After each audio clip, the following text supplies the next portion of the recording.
এই তাড়াতাড়ি আয়, নইলে তোরে কিন্তু টাইম আউট করব। জাকের আলীর মুখে টাইম আউটের কথা শুনে হাঁটতে থাকা লঙ্কান ব্যাটার পর্বত দিলেন দৌড়। ঘটনাটি লঙ্কানদের প্রথম ইনিংসের 128তম ওভারের। নাইমের করা ওই ওভারের প্রথম বলে লিটনের হাতে ক্যাচ দিয়ে আউট হন কামিন্দো মেন্ডিস। মাত্র 13 রানের জন্য সেঞ্চুরি মিস করেন এই ব্যাটার। এরপর নবম ব্যাটার হিসেবে ক্রিজে আসতেছিলেন পর্বত। ঠিক তখনই স্টাম্প মাইকে শোনা যায় জাকের আলীর সেই হাস্যকর কথাটি। জাকের আলী বলছিলেন,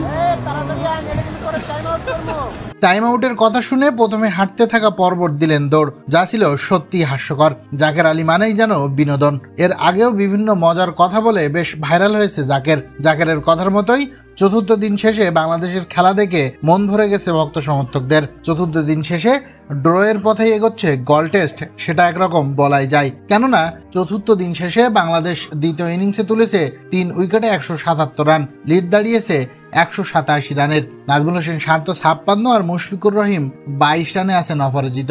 হাতে মাত্র আর একদিন, পিচ এখনো পর্যন্ত পুরোপুরি ব্যাটিং সহায়ক। তাই নাটকীয় কিছু না ঘটলে এই টেস্ট ড্র হওয়ার সম্ভাবনাই বেশি দেখা যাচ্ছে।